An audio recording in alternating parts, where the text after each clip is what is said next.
Hello and welcome to the Wisden Cricket Weekly Podcast.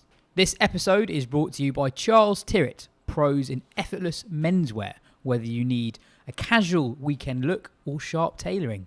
Our friends at Charles Tyrwhitt will be sponsoring the podcast for the month of June, and until the end of June, we're offering our listeners 20% off with the code WISDENPOD. That's WISDENPOD to use online or simply quote in store. I'm Rana, and with me today is the features editor of Wisden.com, Taha Hashim, and the editor-in-chief of Wisden Cricket Monthly, Phil Walker. Taha, what's your moment of the week? I guess it has to be sort of the unveiling, I guess. Brendon McCullum is England's head coach. He's obviously been, as appointed a few weeks ago, but last Friday was when he kind of, was in town, was at Lord's and spoke to the press and did all the kind of duties you have to do when you first get the job. And before he'd even said a word, you can kind of see it's a new era. You turn up, there's McCullum, England sort of tracksuit jacket, but then new kit, skinny jeans, white Nike trainers. The tracksuit top didn't quite fit him though. It was a little bit too big for him and it was quite creased, I thought. I thought it looked good. I didn't really. Yeah. If you thought it looked good, then that's enough for me. Yeah. How tight were the jeans? They were pretty tight. I'd say sort of like. Slim fit definitely or skinny. No, definitely skinny fit. Not slim really. Fit. Yeah, skinny fit. Punchy work. Yeah, I mean he pulls it off. You It look looks at good. Duncan Fletcher in then, would you? Exactly. That's the thing. That was my kind of thing. This may be the first England coach. This is what's called a takeaway. Who's, And this is your moment of the week. Brendon Yeah. McCullum, how he dressed. Yeah, well, because look, when he talked, it was kind of like you kind of expected what he was going to say, right? It's not he was, he's going to play positive cricket, that kind of thing, and it's like, well, we already kind of knew what McCullum was always, what he was going to say. He was going to be confident. He was going, the aim will obviously be to be the number one Test team in the world. Like, of course, that's going to be it. He was interesting in parts where he kind of says, look, like we're going to play positive cricket, but I don't expect everyone to bat like how I did or how Ben Stokes bats, because that is the one thing that I think kind of gets overlooked with his New Zealand team. They played positive cricket, but everyone played their sort of own way. It's not like Kane Williamson was trying to hit his first ball for six like McCullum would. So there's that kind of nuances that he spelled out. But overall, it was you kind of expected what he was going to say. He was kind of at his best, really. Was when he was linking the fortunes of England to the overall health of Test cricket. And he sees... Obviously, he ended his career as that guy who's playing T20 cricket around the globe. But the love has always been there for Test cricket. He still sees that as the pinnacle. And he spelled out quite clearly that if England do well here, that's good for Test cricket, because this is a country that backs and supports Test cricket. And wanting to see the next generation of players that come through, that we might already well be in a generation where young players come through and they just see T20 cricket and that's it. And what he would like to see is those young players now come through and they look at the Test team and what the Test team's doing, and they basically want to be a part of that. So that's where the kind of the romantic in McCullum came out.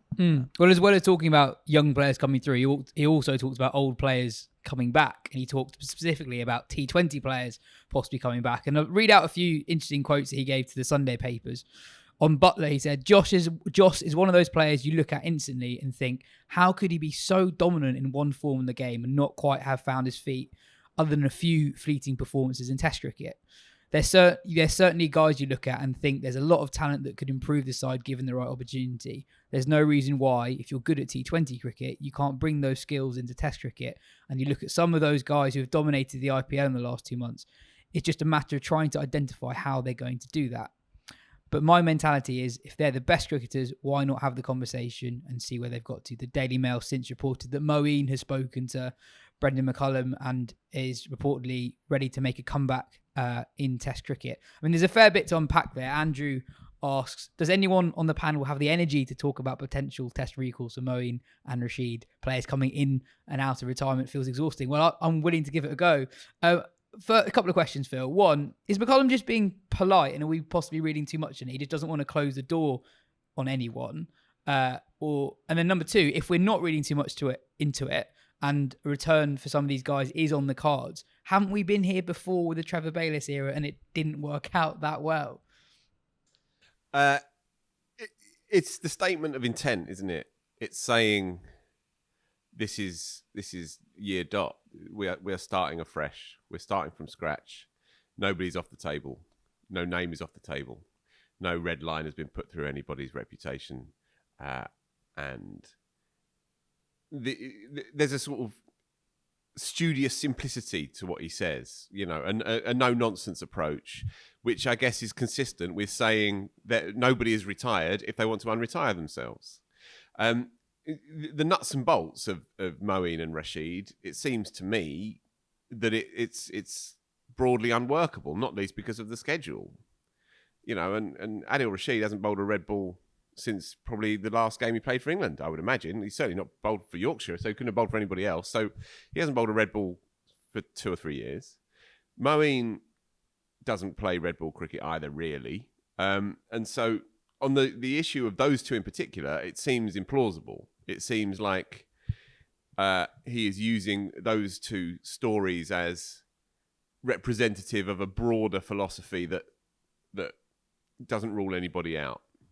The resistance to the idea of Moeen in particular, I think Rashid is more of that one has gone. But the idea of Moeen is slightly less implausible than the idea of Rashid. And I've seen a few people tear their hair out. And obviously that beautifully phrased question suggests that, we're going round and round in circles. And yet there was a groundswell of delight at the recalls of Anderson and Broad, who are, Moeen I think is 35, obviously Broad is 35 now as well, and Anderson's a few years older. And they were recalled in part because they're deeply loved by the public, but also because the new attitude is the game on Thursday is the most important game you're ever going to play. And then the game the next week is automatically the most important game you're ever going to play. And there's been a shift in attitude, and Stokes was very clear on this. I just want my best team for next week.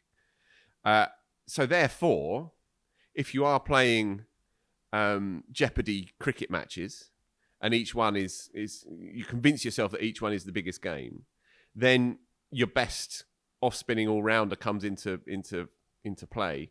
And does he need to play 5 championship games for Worcester? No. He probably just needs to play 2, take half a dozen wickets, and then suddenly he is a legitimate part of the conversation if, in his heart of hearts, he truly wants to be involved again.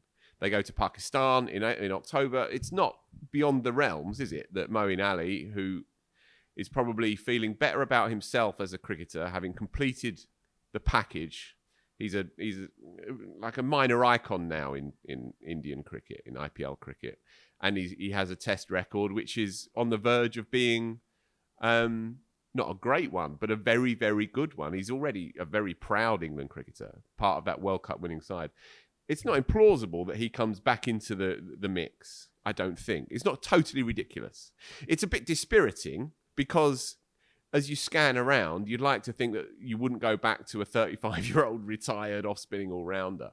But as you scan around and you are looking for a player who slips in there at number 8, who's going to go at 4 and over, but is also going to win you a game or 2 with the ball and can change a game in a session with the bat, then he's still the best person to play that role. This is the thing. If you're picking a team for next Thursday, Moeen's record specifically at home is superb. Looking at it today, in home tests he averages 33 with the bat and 33 with the ball. We've talked about on the show before, you don't really need a containing spinner when you've got 4 quicks and Stokes is bowling a lot. Moeen's strike rate with the ball in home test is the best of any English spinner since the war. A couple of test hundreds in there as well. He's in England's best team if he's available. I guess the problem we talked about a lot last summer, there's not an opportunity for players to play much first-class cricket once the test summer begins. There's a couple of red ball games in June, July, but I think at least one of those rounds coincides with the Netherlands ODI series, which Moeen, you'd assume, would be a part of. And we'll talk about Eoin Morgan's future as England captain. They might want Moeen to captain the odd game if that's not looking like a particularly long-term thing. You can't consider picking him unless he plays every available Worcester 4-day game from here before the first Test match against South Africa in the latter part of the summer. Mm. It's you can't just revert from bowling 24 balls every 3 or 4 days to bowling long spells in the dirt of Test cricket. So he has to, if he's serious about this, he has to, and not just him, but the setup has to come to an agreement whereby if Worcester, I think, will have probably 3 games across the middle part of the summer before that first test against South Africa, and he is probably serious about this, then he has to go and play all of those games and then see where you get to. And it might be that it doesn't work out for him for Worcester, in which case you're picked on a general level, of course. But if this is not just Sunday, newspaper chat, if there is a bit more substance behind it, Taha thinks he knows 1 or 2 people who have been talking about this as well, and that there is some kind of truth behind the rumor. Then if that is the case, then let's see how serious we really are about it, and then Moeen will be rocking up at New Road in a few weeks' time. I kind of wonder how much, away from the sort of Moeen Rashid thing, but the whole idea of these guys who are, dominate T20 and bringing them into Test cricket, I wonder how much McCullum's thinking around that is influenced by the career he had, because he was a guy who could do it across all formats. He could, bludgeon against T20 and then score a triple hundred in Test cricket. He was a proper Test player. It took him a while, though. But by the way, it did take him a while. I mean, he was a keeper and a flighty number 7, 8, and then because they didn't have a massive strength in depth in New Zealand, they popped him up to number 5 as an experiment. And I think it was I can never remember the year. 2014. 2000. What was it? Sorry. When he really cracked Test cricket. Yeah, he made a 97 at Lords in the first Test match at number 5, and it was an experiment to bat him at number 5. And then from there on, he became a maker of hundreds in the top 6. But he struggled for quite a while to define himself. But my sort of what I wonder now is that as he actually starts coaching, and we now see, dealing with the calendar that England deal with specifically, rather than say New Zealand as well, whether his view changes. Because when he was speaking in his press conference, he was talking about the T20 players who dominated the IPL, and he posed the question, why can't these guys dominate in Test cricket? He didn't really see the barriers there, and I wonder now he's in this setup and he sees how it works. And the fact that you do have 2 different coaches as well, which highlights the divergence that he begins to understand that, he probably does understand, but he sees it more clearly, the kind of the difficulties you have with getting a player who can do it all, because it's becoming increasingly hard. You can't pinpoint anyone right now in the world who say they can just dominate every single format. Yeah, and you're bang on. It's a very astute point. The game has also intensified. That question that you raise has become more and more pronounced in recent years.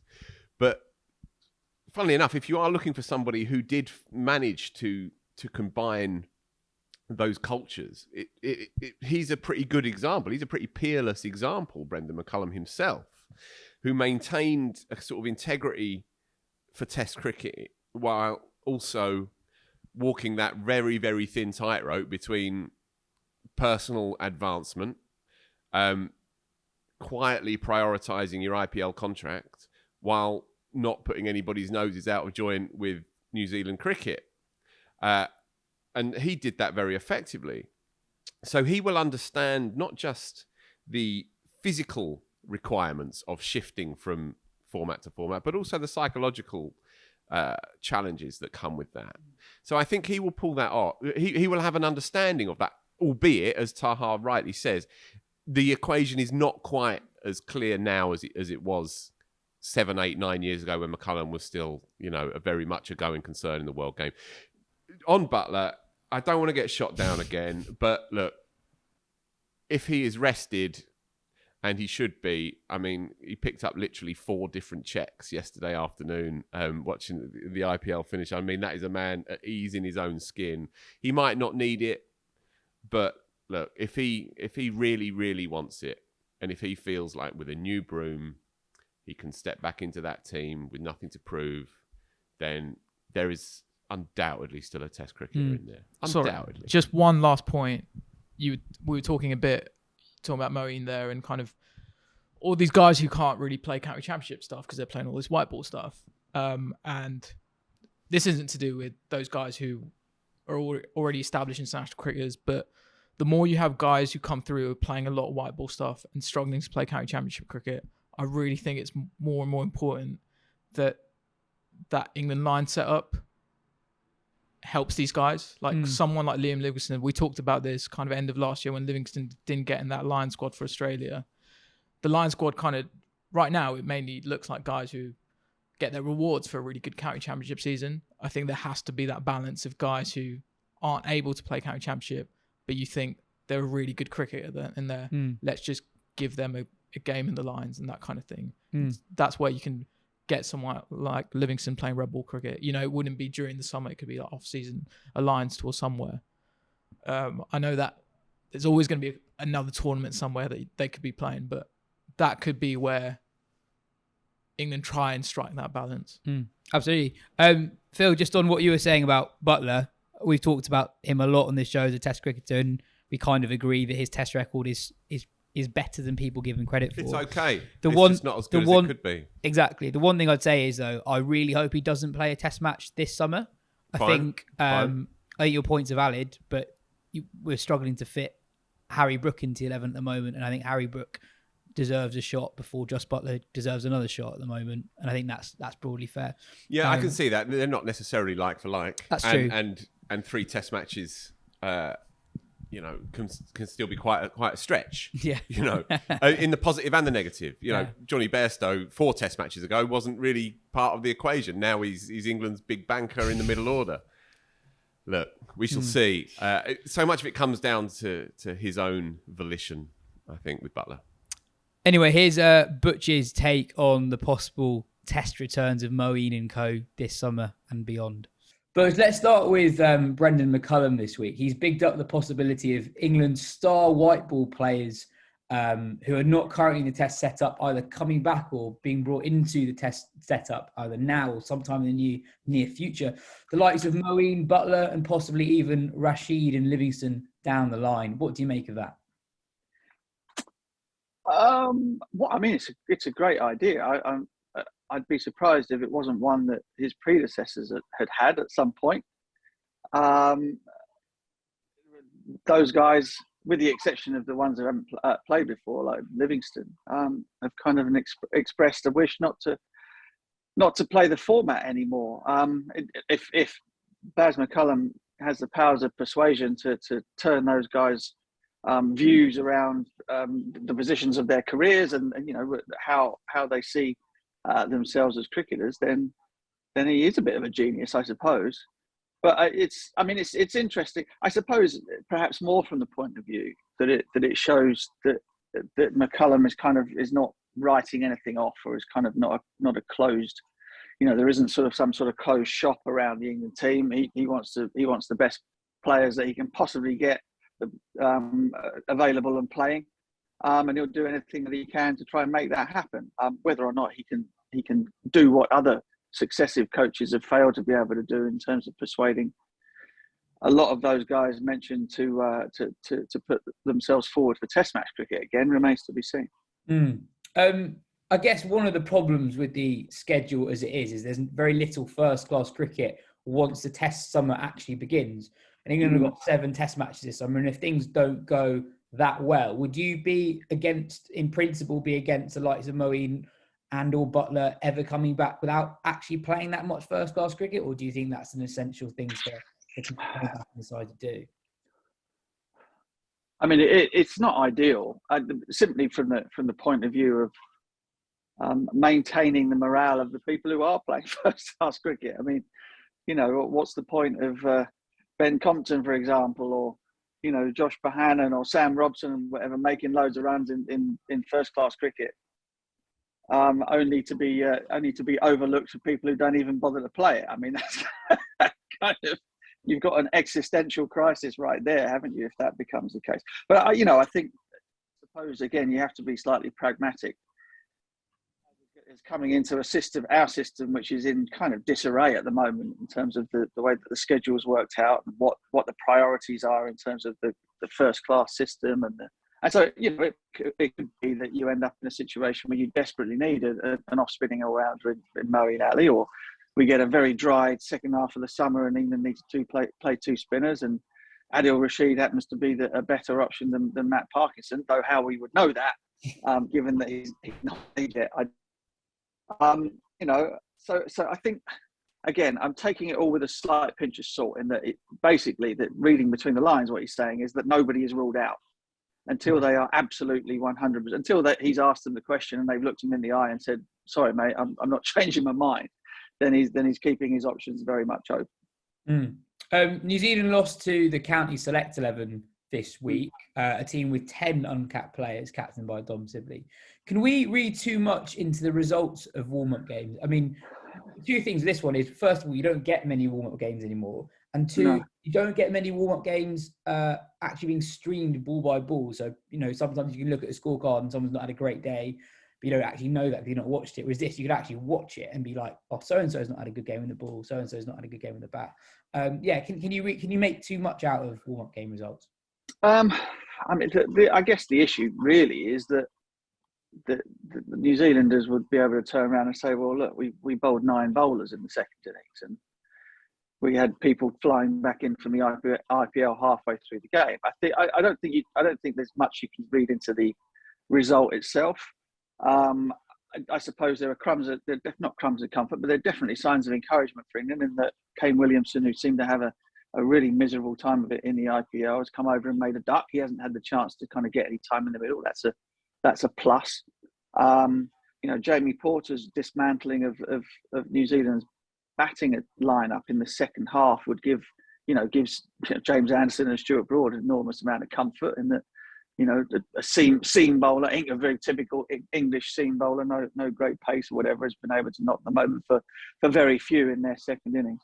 I just think, going back to my own personal experience, I didn't really set much stall over whether I scored very many runs in the warm-up games or not, so it didn't bother me a great deal, and I'm sure it won't be bothering them a massive amount.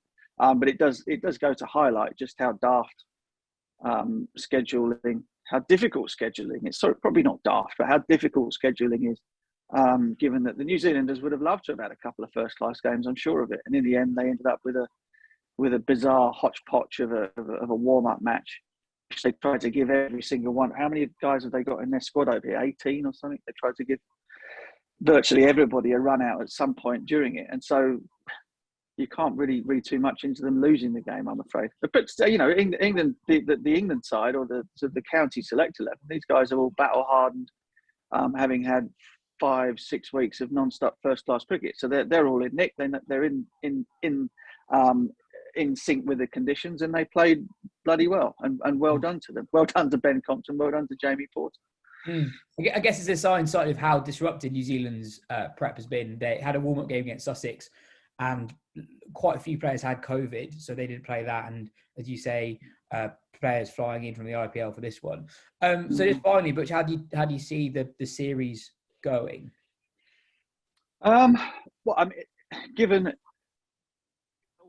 all of the talk around England and the changes, etc., again, you look at England's likely 11. I'm pretty sure that won't play, which is a real shame for him, given the nick that he's in. But it looks as though he's going to sit this one out, and Bairstow will bat at number 5. Lots and lots of noises coming out of the England camp. Of course, there will be, lots of changes in terms of management, but in terms of the personnel, there are still, as far as I see it, you've got Lees and Crawley, neither of whom would be guaranteed to start against South Africa later on in the summer. You've got Pope at number 3, which is a gamble. It was a bit of almost a shot in the dark, not quite, but almost. You've got Bairstow at number 5, who perhaps that's his worst position anywhere in the batting lineup, number 5. You've got Ben Foakes, who, despite averaging 98 in the championship, had a really anonymous time of it in the West Indies, and perhaps more worrying for him, did not keep particularly well out there either. Craig Overton, who I think I might have said in the previous pod, if there hadn't been so many injuries, he wouldn't be anywhere near the 11.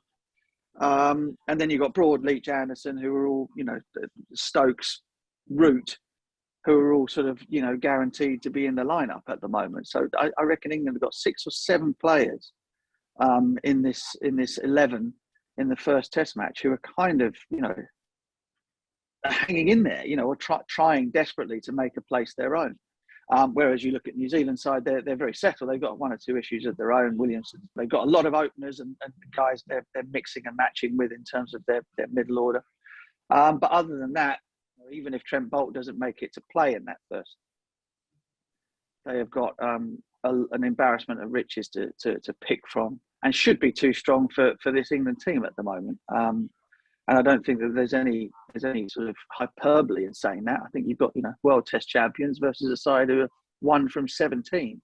So that's where we are. However, Lords, a bit of a fruity pitch, a decent, a toss goes your way, and an excellent bowling performance and a batting performance in the first innings, and you can find yourself on top and 1-0 up in the blink of an eye. So. That's the hopeful side of it, anyway. Yeah, I guess England do just have this stubbornly decent record in home tests. They haven't been a great test side for a very long time. Yeah, with the exception of that New Zealand series last summer, they haven't actually lost a series at home since 2014. So no, yeah, but then again, no, I mean, New Zealand haven't lost haven't lost a test match in England since 2015, have they? So I mean, they're their conditions at home, one would argue, are not dissimilar to the type of thing that we come across as on a regular basis in the early test matches of the summer anyway. A little bit green, a little bit of swing and seam, etc. So, again, all of the portents without any sort of emotion point towards New Zealand being too strong for England. But you're quite right. We tend to do okay at home, and why wouldn't we? Cheers, Butch. A reminder that if you buy the Wisden Rye or the Rye gift set from the Wisden shop by the end of May, so 11:59 p.m. on Tuesday, you'll be invited to a whiskey tasting session over Zoom with Butch and the Oxford Artisan Distillery head of whiskey, Charlie Eklund. The tasting will be on Zoom at 7 p.m. on June the 9th. Cheers for your time, Butch. See you next week. A county select 11 captained by Dom Sibley, featuring 10 uncapped players, beat New Zealand at Chelmsford this week. Jamie Porter's second innings fifer reduced New Zealand to 9 for 5 and then 19 for 6 in New Zealand's second innings. Ben Compton scored a 4th innings 100 in the chase of 264, which the county select 11 comfortably chased down. Compton has now scored more than 1,000 red ball, but not first class runs before the end of May. The game did not carry first class status. We've talked about his story before, but it is truly a crazy run of form for a guy who didn't have a contract at the start of the winter. And this time he's done it against attack. It's not a million miles off New Zealand's first choice lot. Tim Southey, Wagner, Jameson, Henry, Patel and de Grandhomme all bowled a lot in this game. I've watched a lot of him this summer and he looks very solid. I mean this as a compliment. He bats a lot like Keaton Jennings, I think. He's very, very still at the crease and his feet don't move that much. He just kind of waits for the bowlers to bowl at you. There's a lot in that if you are an opening bat. Yeah. You play compact, you play within yourself. There are not too many extravagant movements. I have to confess, I haven't seen too much of him aside from the highlights, so I haven't watched too much live stuff with him. But those numbers are staggering. We spoke about the vicissitudes of form, if you like, last week, didn't we? And what constitutes real substance and what constitutes your purple patch that you tell your grandkids about. And we don't know yet with Ben Compton. But let's not throw it forward and do that irritating journalistic thing of imagining what it means. Let's just appreciate it for what it is. And also, while, again, it's a very journalistic thing to go on about 1,000 runs before May and, in honour of Joe Harmon in absentia here, who's obsessed with it. But poor kid, man, that game wasn't first class because... Especially the calibre of that attack as well. Yeah, that is brutal luck. But I think... unbelievable numbers. Unbelievable numbers. But I think it's a compliment to him that we are talking about these annoying journalistic stuff that we're obsessed by. Like one of the things that I've thought watching this season is there is that classic question mark against a county cricketer who is about to possibly make the step up of like what are they like against the genuine quicks. He's hurried by Jamie Overton in the game against Surrey. and Carl Jamieson had some success against him with a short ball in this game. But, you know, it's like that classic pub question when you're playing club cricket. How many hundreds do you need to score in a row before you play Test cricket for England when you're with just a club cricket? Ben Compton's pretty much in the middle of this run. And I guess it's not that unthinkable now that he's in an England line squad at least whenever the next one is selected. What was he playing, like 12 months ago as well? County twos, basically. Yeah. County twos, then had some time in Zimbabwe, scored millions of runs there. Now he's averaging 100 this summer. Just as an aside, really, talking about players coming in from county cricket, and, you know, he might be fast-tracked in, you never know, but say someone like Rory Burns came in after many, many years of regular run scoring, and he says himself, the step up is staggering, incomprehensible, the jump. And what he's really talking about, and what they, as opening bats, tend to talk about, it's the pace. That's where it is. Now, someone like Burns, and it hasn't worked for him as of now, in that he's not in the side, but he had to adapt his game on the hoof when he started opening for England. And I've watched loads of Rory Burns over the years. He wasn't a player that had much in the way of cross-bat shots. He didn't really have a pull shot and a hook shot, and you saw it as well when he first went into the England side. He didn't really have those two shots, certainly not that he was able to play. By the end of his Test career, almost paradoxically, he had a few more shots to play because he'd brought them into his game as a way of surviving. Because if you're going to get bombed by quicks on quick tracks around the world, then you need to find a way to get rid of that ball that's up around your armpit. Compton, as another left-hander, he will be considering these equations as well. If he's anything like his cousin, then, you know, Nick Compton famously trained himself to bat in the dark under murky indoor school lights that have been dimmed down, the bowling machine from 18 yards, banging it in at 90 mile an hour, and see how he can dodge and weave it in those kinds of conditions. All opening bats try and do this, as they should, but there's a difference between simulating it and actually experiencing it. But what you've seen, just looking through Compton's story, as you say, quite a well-travelled cricketer, quite an itinerant cricketer, bit of a survivor, a bit like Devon Conway, actually. You know, gone round the backwards a little bit. Now he's ended up here. You feel like that kind of backstory would probably stand him in pretty good stead, I think.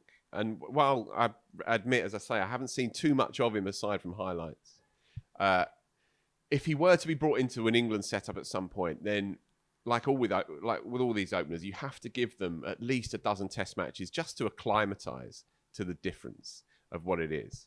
We've all watched loads of county cricket. I've seen some good county cricket this year that, with seam attacks that would not intimidate, you know, good Saturday afternoon cricketers. They'd get them out, but they wouldn't intimidate them. And that is the fundamental difference. Matt asks, it feels easy to say this now with the recency bias of this weekend, but are this New Zealand side vulnerable? They didn't have a great home Test summer by their standards. They've lost Ross Taylor and BJ Watling, who are huge losses. Kane Williamson is not only short of runs, but short of Test matches. And there's no Trent Boult for the first Test match. So we've talked a lot about England in the run-up to this series. But how about New Zealand? I watched a fair bit of this game, and they weren't great. There was a batting collapse in the second innings, but Carl Jamieson was poor. He went at 4 and over across the game. Neil Wagner bowled like a 36-year-old. Patel picked up a few wickets, but Compton and Nick Gummins were reverse sweeping him at ease. Could England do okay? Yeah, I mean, they've not had it easy basically since they won the World Test Championship. Have they won a Test series since then? No. Yeah. Lost in India, drew against Bangladesh, drew against Africa. Yeah, didn't win a series at home. And the key thing at home was you didn't have Williamson, who's kind of the one I'm kind of obviously most interested by, not only because he is their best player, but he hasn't played a Test since that India tour. This elbow thing he's had a problem with his elbow for, you know, quite a long time now, more than a year. It's kept him out of a lot of Test cricket. And now he's had kind of a stinker of an IPL season as well. And is now coming straight into this Test series. So, yeah, I don't know. That New Zealand team, it felt like everything was building towards that World Test Championship final, and that was their moment, and they nailed it. And now, you know, they had Ross Taylor hit the winning runs there, and now he's gone. Watling left, and we're kind of now we're going through the phase now where the sort of the transition starts, and so you'd probably say that they're not as strong a team as they were just the one that came last year, basically, because that was the team that kind of was building up to that moment. The England series was like a warm up to them beating India in the World Test Championship final. But still, look, England have been bad. New Zealand are still favourites, right? Yeah. They've got to be. I don't see them as favourites, and I don't think the bookies will either. The bookies don't. There you go. England are But marginal that's favourites. also because people tend to bet on their own team, of course. But look, we said it the other week. New Zealand beat England 1-0 last year. It's the first home defeat that they've had in the best part of a decade. And that was a peculiar little series anyway, bit of nip and tuck. England were kind of up in that Edgbaston game. Obviously, it's a new start with England and it's very unpredictable and all of that. But Taha's right about what he says about New Zealand. They are listing a little bit, and they are not the automatic picked 11 or maybe 10 with potentially one extra seamer or one left arm spinner. It is a bit higgledy-piggledy at the moment. They have lost their two rocks in the middle order in Taylor and Watling, and while it was a real high watermark and an amazing achievement to take themselves to the pinnacle of Test cricket, I remember Joe wrote about it actually, and there was that sense, and he spoke to a couple of New Zealand journalists as well who know the team very intimately, and there was that sense that maintaining that level will be incredibly difficult and almost more challenging than actually getting there. Conway is an interesting player though, a potential top player, and it was obviously unstoppable when they came over here last year. He could have a good series and set them up, and then their seamers will do the business. Matt Henry will be in the squad. If Bolt doesn't make it, that's a big miss for sure, but they will still have quality in the seam bowling attack. Patel, all right, sure, he took a 10-fer. You can't really knock that in one inning. He bowled really well here last summer in that one test. I didn't think he did. I covered that Edgbaston game. I was there every day for that, watched every ball, and I didn't think he did bowl that well, personally. He got Pope out with a bit of a long hop, caught a slip in that first day. He didn't really do too much else to pick up a couple of cheap wickets, but it was interesting that he didn't play in South Africa, wasn't even picked for that tour, and he didn't play at certain home test matches in New Zealand. He hasn't played even after that 10-fer. So he's a useful containing left arm spinner, but I don't think he's really going to. It shouldn't bother too many teams away from home in English style conditions. I think England go in there as slight favourites. I think it'll be a good series between two, vulnerable teams at different points in their story. Do you want to have a fiver on it? No? You can't convince me now. Oh, all right. Fine. That's that then. I don't know. I think I'll do predictions, but 1-1. The thing is, it's always 1-1 in the end. England, New Zealand is always perpetually 1-1. I think it is. I reckon England will win it 2-1. I think it is important. I agree with everything that's been said so far, but I do think it is important to remember just how bad England have been over what is now a pretty long stretch. That is just going to be quite hard to reverse in what will be quite a similar setup. All right, but at home, they played the best team in the world last year. If it's not Australia, then it's India, right? You can flip a coin for the best away team. Last year, they played India, and firstly, that series is weirdly still alive. Secondly, they beat India by an innings. And thirdly, in the two London Test matches, England went into day 5 in a stronger position than India, and then got blown away by an all-time great fast bowler, and on both occasions. And this was when England were presumably in the doldrums, and it was the fag end of Roots' time, and they had injuries here, there, and everywhere, and all of that. They are still very, very difficult to break down at home. Doesn't matter how low an ebb they are culturally.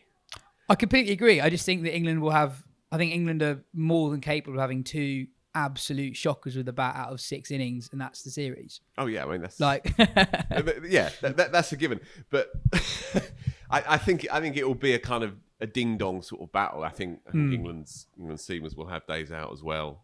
Now Yaz has convinced me. Now I think New Zealand will win like 3-0. I just have no conviction in myself.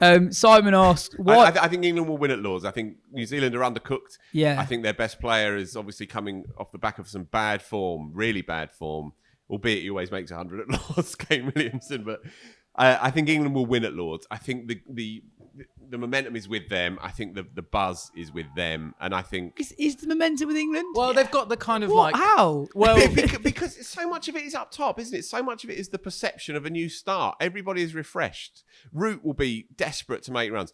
Anderson and Broad will walk in there feeling like the alphas that they are, and Stokes is captain in his first Lord's Test match. But it's such a similar team and group of players to the ones who just haven't won any Test matches. Details, boy.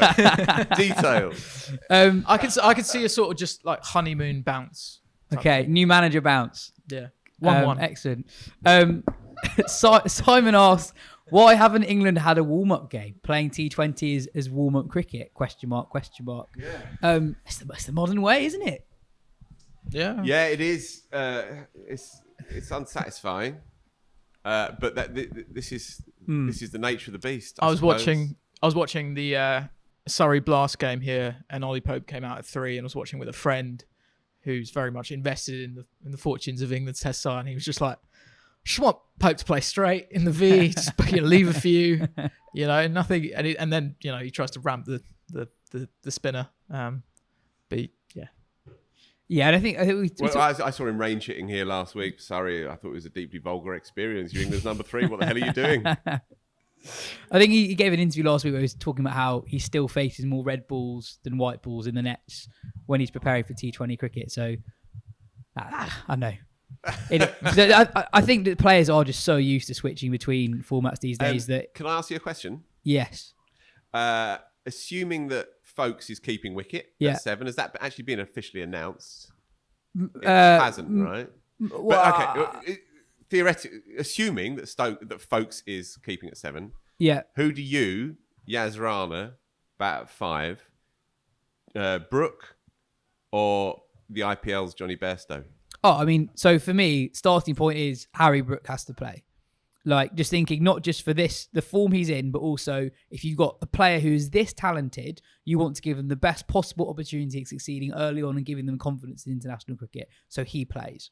He's on an unbelievable run of form that I actually can't think of many England players who've come into a possible Test debut in such good form and such momentum.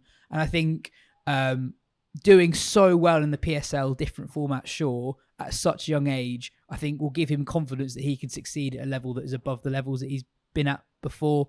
He's doing so well. Get him in, and then I would have Bairstow keeping. I think that's just a stronger looking lower middle order of Brooks, Stokes, Bairstow. Yeah, but I didn't ask that. But okay, if Folkes is keeping, I'd still play Brooke.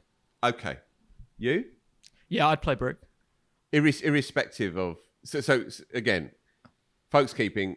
Bairstow sits on the Judy bench. Yeah, he's just like every time I've watched him bat in the last 2 months, he's just scoring runs. He just, Yeah. Okay. Next question. Has to play. But look, will he? Because there's a lot of energy for him everywhere, with good reason. But I thought they'd already said he starts as first reserve, and that Bairstow will automatically come back in because he's the man in form and he's the man with the position. Can I just make the point that we're going to go down somewhere now? That I would have had Root at 3 because he did well there in the Caribbean and that problem was solved, and now you're trying to solve that problem again. So I would have had Root at 3, and that way you could play Brooke and Bairstow. Yeah, but then you wouldn't be playing Pope. I wouldn't play Pope. Blimey. Okay. Well, look, do you think that they have the balls to go in there? And by them, I mean Stokes and McCullum in whichever order, probably that order. Do you think they have the gumption to go in there and to say to Ben Folkes, the tousled matinee idol, blue-eyed boy who's done nothing wrong and just come back in at the side, and everybody's averaging 100 in the championship this summer as well. 100 in the championship.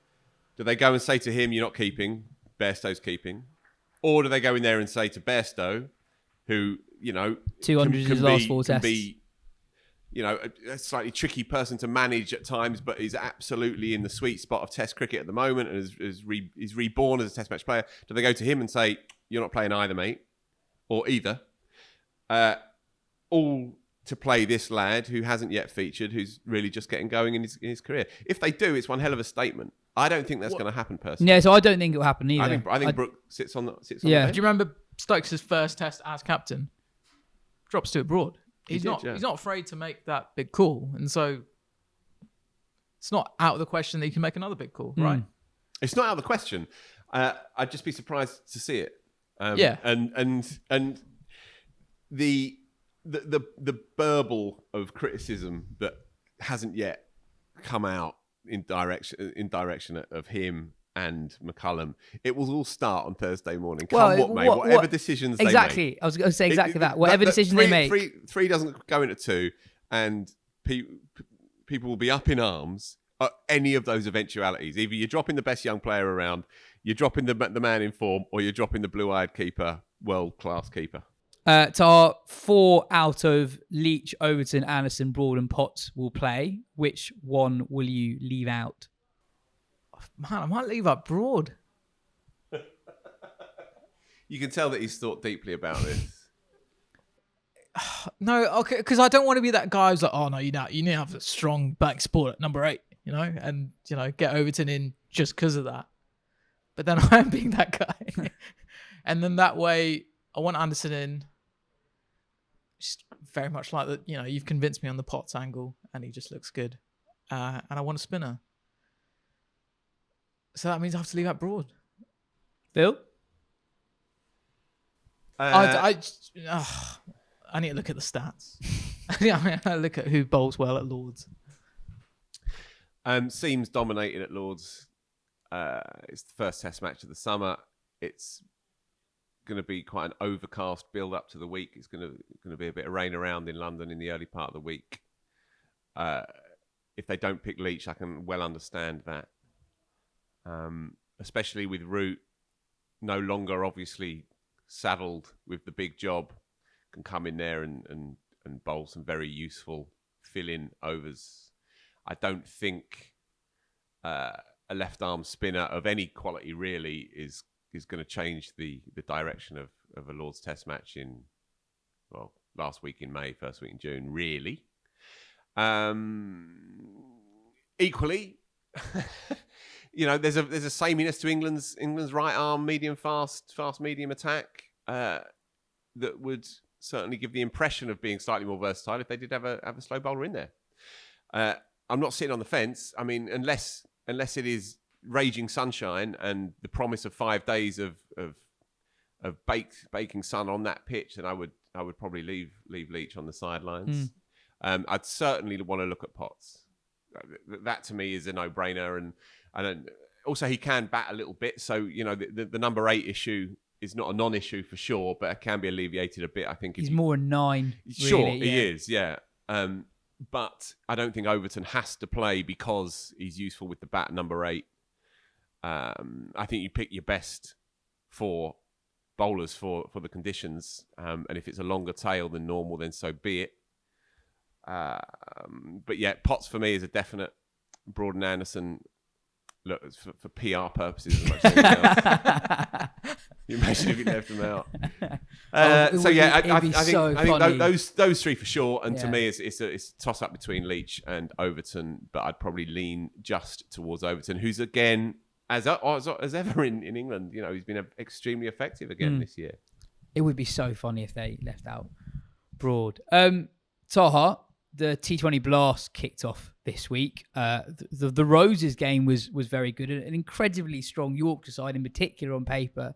Milan, Root, Brooke, Rashid, Shadab Khan, Harish, Ralph. They tied against Lancashire. You watched a lot of that game. Enjoy it? I did. It was a tie. That's always enjoyable. Yeah, Brooke. We'll talk about Brooke again. He was quite brilliant. Got to 50 off just like this obscene ramp shot. And so I kind of had it on here, was watching it on the TV while the Surrey game was playing out against Glamorgan. And very much by the end, the focus was very much on the TV rather than the actual game that was playing out. I mean, you pretty much ticked all the boxes there. There was a lot of good players. Tim and David it looked like Tim David was brilliant as well, coming into the Lancashire signing. side. Yeah. His record is ridiculous recently. And to think sort of, this time last year, he was kind of smashing it in the Broad London for Surrey, kind of found in Netherlands and just sort of shipped over, and no one really knew that much. We knew he played for Singapore. And he just hits it miles, and then he gets 100 gig and just like plays in the final. And like, what's he done since? He's played everywhere, dominated basically. everywhere he's gone, and he's got 95 or 43 in his first 2 games so far. That very, very strong Yorkshire side lost against Leicestershire yesterday, which was a great result. Better say they needed that, Leicester. Yeah, I mentioned him on the pod before, but Ben Mike looks like quite a good cricketer. He's 23 bowls, decent pace. I think he went 3 for not that many off his 4 overs and looked decent. Players found him quite hard to get away, I thought. Yeah, Adam Collins said exactly the same thing to me on Friday night. Having seen him play against Middlesex this year, and he said, he looks like a really, really good bowler. Good judge is Adam. Indeed. Elsewhere, Paul Sterling hit youngster James Sales for 34 and over in Birmingham's win over Northants. Sterling scored 100 in that game, the only 100 of the competition so far. Absolute joy, Paul Sterling. He's brilliant. Chris Benjamin's insane start to his T20 career has continued. Another one, Taha, who a year ago we had no idea who he was really. He's hit 111 off 54 without getting out so far. His overall T20 average is 73.5 at a strike rate of 165, which is handy. Birmingham and Middlesex top their groups with 3 from 3. Somerset are 2 from 2 at the time of recording in the South group. It's a whole completely different feeling around that club right now. Obviously, winning helps, but just like bringing a 3D in. Kind of, obviously, there's it's a new coach there. A lot of very decent young players, especially in T20 cricket as well. In T20, but also doing pretty well in the county championship. It's just like I don't know. But in that Middlesex game, Eoin Morgan left the field with a groin injury. That followed an interview he did with Will McPherson in the Evening Standard this week, which was quite eye-opening on what his short to medium-term future could look like. I guess it was confirming what a lot of us suspected, in that he might not play that much or for that much longer. He said, "There's nothing specific injury-wise. I'm just old, I think. It takes longer to recover. I did play the 2 back-to-back games in Barbados, then I got injured. You shouldn't get injured warming up as a batsman, but I pulled my quad warming up, which means my body just didn't recover at all." He talked about not playing every T20 game for Middlesex this summer to look after his body. He also talked about how he's focusing on the T20 World Cup, which is this year, with the intimation very much being that the 2023 50-over World Cup in India next year feels quite far away, and he said that there are contingency plans in place if his body lets him down, etc. We could very quickly be looking at the final few months of the Eoin Morgan era. Yeah, that for a while it seemed like maybe. I mean, that 2023 50-over World Cup was always seemed quite far away, but now this 2022 T20 World Cup seems really far away for Morgan as well. Like, will he get there? And it's interesting that they've. What's kind of also interesting is the Matthew Mott appointment. 4-year term, and it seems like his main remit is to basically plug that gap after Morgan goes, and it's very much everything is kind of pointing towards the end being pretty soon. And like that interview was a very interesting read, and he was very open about like how his body is right now. And really, if you look at the last couple of years, he's just on the way it runs. He probably shouldn't be in that team right now. Really, he's really struggled, and even for a guy who could go through a really horrible run, he always felt like he'd have that one innings where everything changes, and then for the next 10 innings, he'd have his hot streak, and it just doesn't seem like that hot streak's coming now. I thought it was a really astute interview that he gave to Will. and it has the effect of the punters reading it, and we therefore manage our own expectations of what Morgan has left, because he's openly managing his own. And so I'm not saying it was contrived, but nothing Morgan says in the public realm is not considered beforehand, and he's as sharp as they come. And he knew, and I think he knows what he's saying there. He's saying that I'm not going to hang around beyond my sell-by date, right? I'm not going to become a problematic presence in what has been a well-oiled machine for quite a long time, and the idea of contingency plans in the event of his collapse, his physical collapse, again, is acknowledging that the structures are so well established now that we can treat the Morgan thing with maturely, right? And so you throw it forward to the World Cup, and you think, on the top of your head, you think, all right, shit, the games are going to be coming thick and fast, especially, if you get down to the final stages. Can his body hold up? And he's acknowledging that there's a big question mark against that, for sure. But then you also think England would go into that tournament with a 15, right? Probably not even sure if Liam Livingstone makes that first 11, or if Sam Billings makes that first 11, or if Harry Brook makes that first 11, who's obviously a complete gun T20 player. And then you think just how versatile and flexible that side is, that batting side is, that they will have eight batsmen who can all interchange, and sure, you'll have your top three established probably, but after that, players come and players go, and they move up and down orders, and some players don't get a hit for two or three games because they're down at number 7. And then you'd have Morgan, who may not be able to play every single minute of every single game, but he is the Svengali, the overseer of all of that. And you think about the pressure of a tournament and how it builds and builds and builds, and how he's been there before, and how he has this kind of mythic control over this team. And then it starts to make sense, even if he is a reduced presence on the playing field itself. And while initially you think, well, you can only go and captain that side in a big tournament if you're absolutely guaranteed of being able to play all the games. But then you think, in reality, is it even necessary for him to be that role? Or can his presence as part of a 15 or a 16 just be enough in and of itself, and he will play when he can? Hopefully he can play all the games. But if he can't, it's not catastrophic. You're talking about him as almost as if he's a coach. But there is an element of that. So right? Then why doesn't he coach? I mean, that could be an option, right? But also, his influence in English white ball cricket is so great.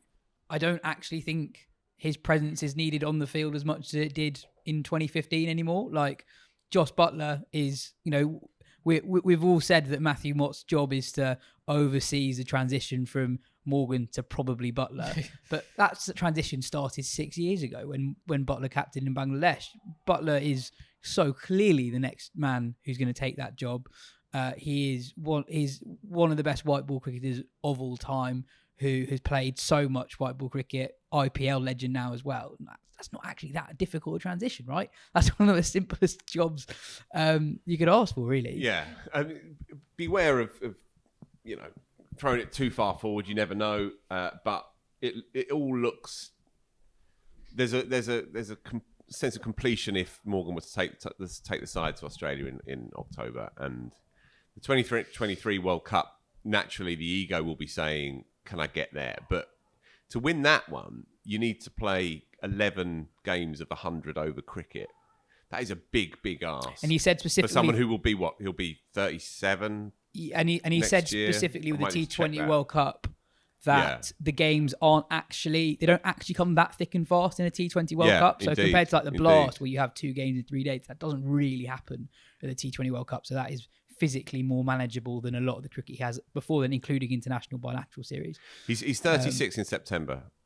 So he's 37 for the 23 World he Cup. Will be 37 for the 2023 World Cup. What's your moment of the week, Phil?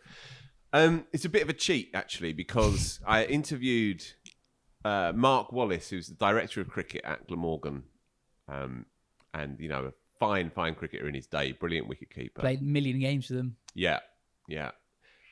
Smart bloke, really, really well versed in the game. And he was involved with the PCA. He's PCA chairman as well. Anyway, he's now director of cricket at Glamorgan. Now, I did this interview 2 or 3 weeks ago, but I copied it up last week, and I really got back to it last week. So, crowbarring in my moment of the week. But it's one of the more interesting interviews that I've done. Now, I wanted to talk to him because I'd heard that Glamorgan's approach to managing the cost of cricket, specifically for their talented young people, was bucking the cliche of it being a difficult game for people of lower economic incomes. And the statements made by Matt Pryor, whose daughter, I think, is in the Sussex setup, and echoed by Rob Key, whose children are also in the Kent setup, I believe. And they were both very vocal about this issue 2 or 3 months ago, and it was reported in Sky and on the BBC that it's cost a lot of money for parents of those two county setups, Sussex and Kent, to get their children through a county summer, to pay for coaching, to pay for kit, to pay for travel, and so on and so on. And it all was reinforcing that idea, that very real idea, that cricket is a game that is hard to access for too many people. But I'd heard that Glamorgan were bucking the trend, so I spoke to Mark Wallace about it, and he told me that what Glamorgan have done since October 2020, actually, I thought it was pre-pandemic, but it was October 2020, they have overhauled their system completely and taken all responsibility internally into the club. So Glamorgan Cricket now control the whole setup of youth team cricket at the representative level. And it didn't used to be that. It used to be a separate organisation. They've brought it all under their umbrella. And here's the thing. Here's the kicker. Nobody pays a penny. No parent of any child in the setup at Glamorgan, from under 13s all the way up to academy level, no child pays a penny for their own child's progression through the ranks at Glamorgan. They cover all the costs. And the reason being that he says it's a twofold thing. One, Wales is a less socio-economically prosperous area than many other parts of the country. There are far fewer private schools, for example, than there are in other parts of the country. Two, geographically, Wales is big, and it's represented only by Glamorgan Cricket. Glamorgan Cricket is its title, but it's Wales Cricket. And he was quite open about that. If you find a good player in the north of Wales, a good 13 or 14-year-old cricketer in the north of Wales, and it's 4.5 hours drive to get down to Cardiff, to Sophia Gardens, the hub of Glamorgan Cricket. So they took this decision in October 2020 to absorb all of the costs for youth cricket in Wales at the elite level. And the impact will only be seen, hopefully, down the line in the next few years. But it was done in part because of the values of the club, because the club needs to try and protect and nurture cricket among its people. But it was also done because they felt like this is the best way to develop real high-end county cricket, professional-ready cricketers, and that the system as it stood beforehand wasn't really doing that as effectively as they wanted as they wanted it to be. So there's a professional element to it, and there is a large philosophical element to it. But the impact is that the numbers are now going through the roof. And people are parents in particular, are slowly starting to gather that this idea that Wallace touched on very much so, this idea that cricket is out of reach, that notion is slowly being broken down. And hopefully, as he said to me, that perception will be, if not eliminated, then certainly shrunk to size in Wales. And that they will be able to bring through so many more good young cricketers who are now able to access the game in ways that they couldn't and were unable to beforehand. Why aren't other counties doing this? Well, it's not a clear picture, and I've been researching as best I can on this. I spoke to you, I think, about the work that Essex are doing in particular, the number of bursaries, the subsidies that are offered to parents from certain lower income backgrounds, more disadvantaged economics, and so on and so on.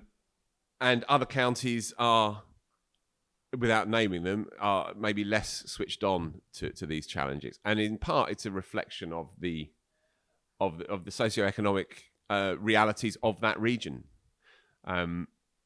Surrey, 35% of schools in Surrey are public schools, according to Dan Feast, who is Essex's operations manager, and he lives in Surrey.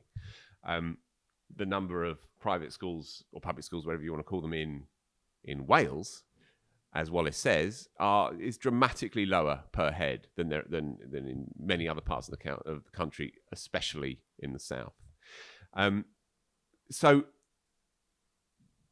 I asked Wallace what the biggest obstacle to all of this was, and he said, people getting to know this. The perception is the biggest thing to break down, because you are working against a very long-established perception of the game.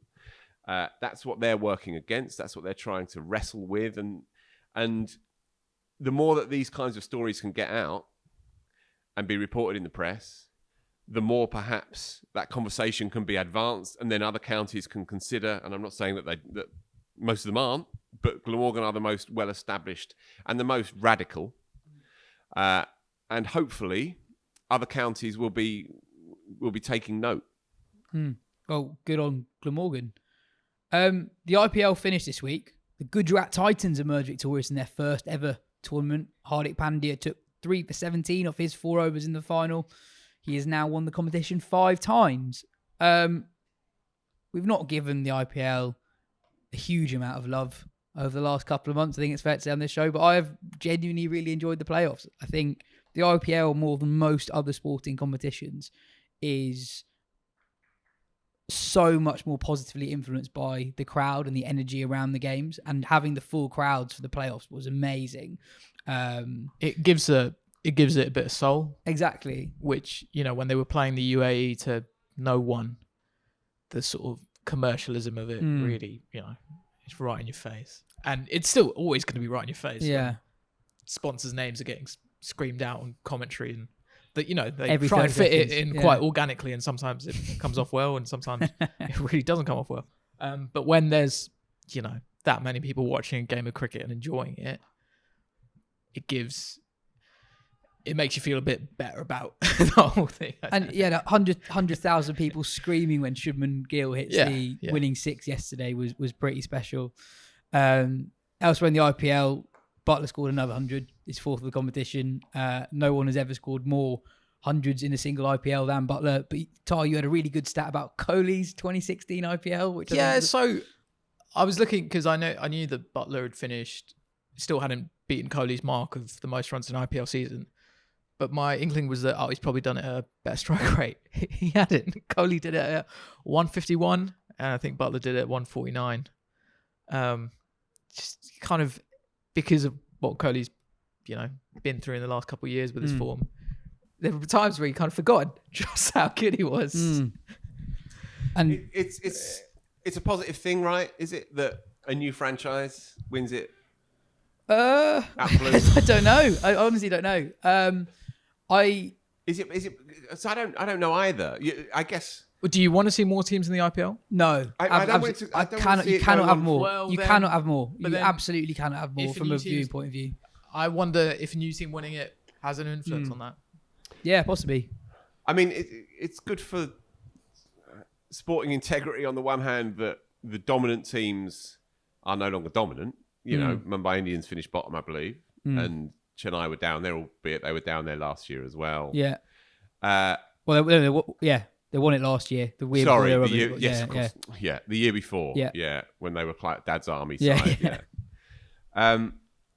But then, so it's good for a sporting integrity side on the one hand, but then on the other, you kind of create this franchise with obviously no history by definition, but you recruit well. And then suddenly you win the thing. And it's a rather peculiar scenario, is it not? There's so much of sport is driven by, and you use the word soul, it's a good description. So much of it is driven by a sense of togetherness, a sense of affiliation, of allegiance, of attaching yourself to something that is discernible and you recognize it and it feels meaningful to you as a fan, and that deepens over time, well, perhaps, the Titans will become the Mumbai Indians of the next 10 years of the IPL, and if so, fair play. But it was a slightly odd thing to watch, a newly contrived franchise, but clearly been well run because they've recruited very well. Suddenly they end up there. Boom, I like won it. Well played. They peculiar competition. I liked watching. They were genuinely my favourite team to watch in the competition, partly because they had so many different players win Player of the Match awards and stand up at different times in the competition. They also, Rashid Khan aside, were actually light on genuine T20 superstars. Pandya had a difficult couple of years. I don't think he bowled a single ball in at least one of the last 2 IPLs, but bowled really well this tournament. He was batting high up in the order, batting at 4, something he never really did at Mumbai. Shubman Gill had a good tournament. David Miller had an extraordinary IPL as a finisher. Rahul Tewati was brilliant. Rashid Khan, seen him hit the ball. Ferguson as well. Lockie Ferguson bowled a ball yesterday at 97.8 miles per hour. 157 k's. Yeah. Or something, yeah. And they just had a solid team. They didn't really have a weakling. And then with the expanded tournament as well, there were teams that had star names but obvious weaklings, and Gujarat were just solid across the board, and that won it for them. My favourite moment from the playoffs, though, was in the eliminator where 28-year-old RCB batter Rajat Patidar hit 100.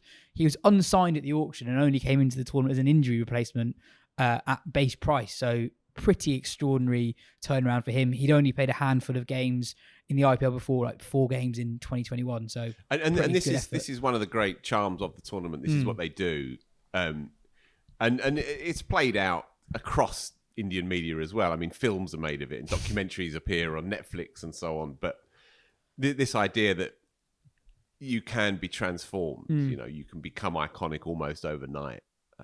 That's still an immensely seductive idea that the IPL plays upon, and you had it with Imran Malik, the new quick, just as you had it with Padikkar as well, and there is a sense of scale to the thing that is still magnificent, and cricket needs that. Absolutely, it does. The one thing that struck me, though, and this is not a criticism in any way of the IPL, this is just the nature of sport, but you spend a long, long time building to that moment, and then one team gets 130 for 9, and then you realise pretty soon in the piece, this game's just going to die a death, isn't it? Yeah, there was. And it was an unshakable anticlimax to it. Yeah, there were some moments in the run chase. I'll do me a favour. Well, they needed about 8 and over at one point, and you're like, it was the worst kind of T20. Yeah. It wasn't. If you're going to get a low scorer, you want it to be pretty tight at the end, and this was not. But one thing that Indian cricket definitely does need is an expanded women's tournament. The Women's T20 Challenge happened this week. It's the 4th time the tournament is taking place, and it just has 4 games. The Supernovas won it. They had Deandra Dottin, Harmanpreet Kaur, Sophie Eccleston, Sune Luce, and Alana King. Dottin hit 62 up top in the finals. They defended 166. King took a 3 for, Eccleston took 2. But on the depths of Indian cricket and the talent that there is there, the uncapped batter Kiran Navgira hit arguably the innings of the tournament. She hit 69 off 34, batting at 3 for Velocity, who were chasing 191. So there is talent there for an expanded tournament. And I think 4 years after the first one, it now just looks increasingly out of sync with the direction of travel that women's cricket is going, with the Big Bash being the tournament that it is. You had the Fair Break Invitational, which was a tournament without the money, anywhere close to the money of the IPL, that put on a better spectacle than the Indian tournament could put on. And obviously the 100 was brilliant here last summer. So that is just falling behind, and it shouldn't do with the money and investment it has in there. In the Charlotte Edwards Cup in the UK, 27-year-old uncapped Southeast Stars batter Ailish Cranstone is leading run scorer in the tournament so far. She hit another unbeaten 50 this week in a win for the Stars. She has 199 runs from 4 innings so far. Danny Wyatt hit 76 in a win for the Vipers over the Lightning. And Western Storm captain Sophie Luff scored 78 yesterday as her side beat the Sunrisers in a double header at Taunton. There are a few of those over the weekend. It'll be interesting to see how those games go and the crowds you get in for them. If you've not seen the Heather Knight catch from yesterday, find that on Twitter. Brilliant catch at mid-off. Bit of other news from the women's game this week. Tash Farron has become the latest England bowler to suffer a stress fracture of the back. She is unfortunately out for the summer as well.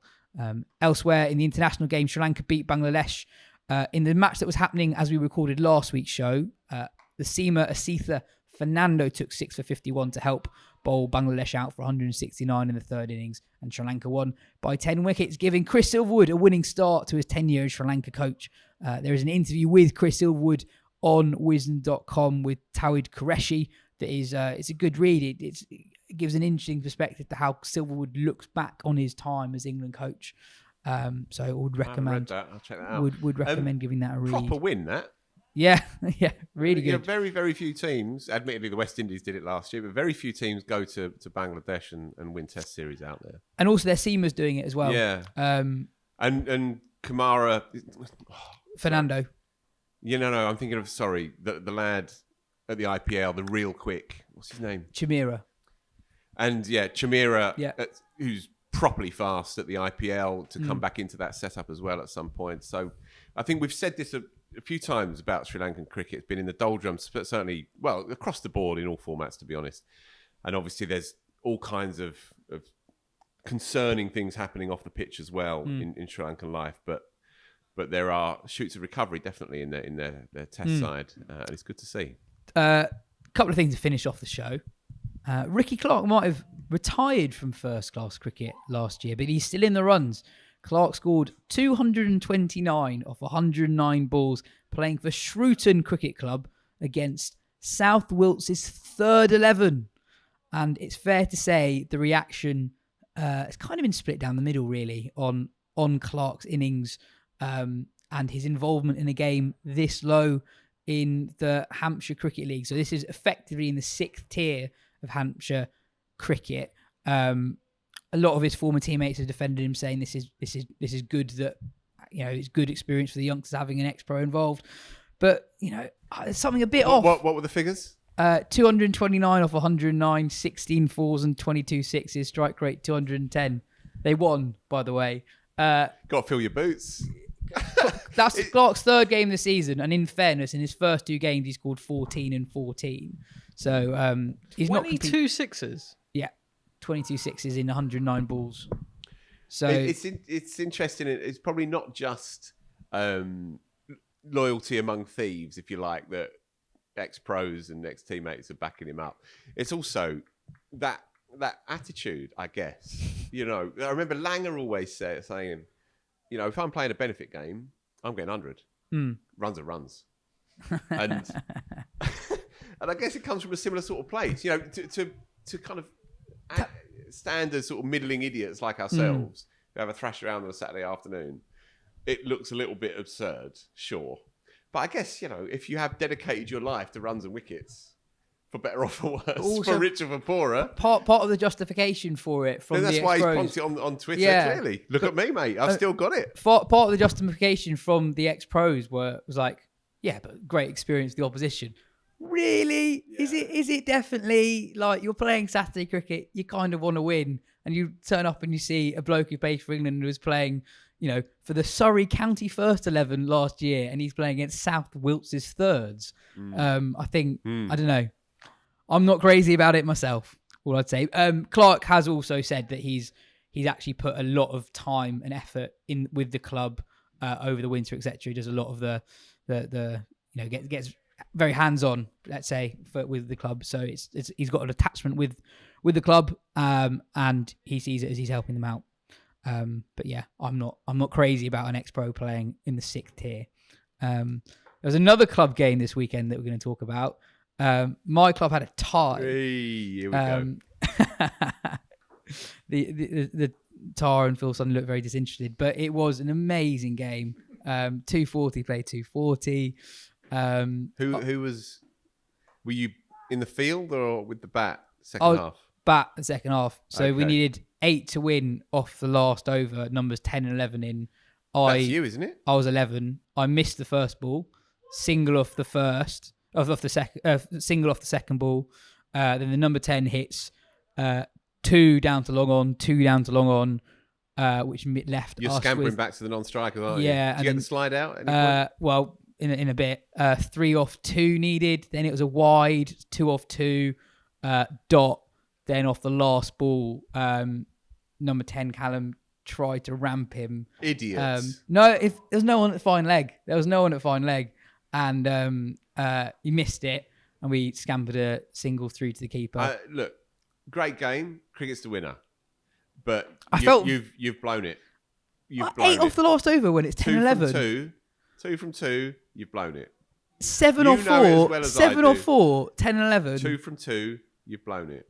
I don't know. Just get bat on ball. 2 from 2. You win that game. Also, the justification. Callum listens to There's this no one- podcast, by the way. Sure. So I'm sure he's a mighty fine cricket, but Callum, you know as well as I do, you've blown it, son. The justification that there's no one at fine leg. yeah, Well, there's no one at deep mid wicket. Doesn't mean I'm hitting 6 over there. It's an ambitious shot, but also the thing that jumps out is dot ball, 5th ball.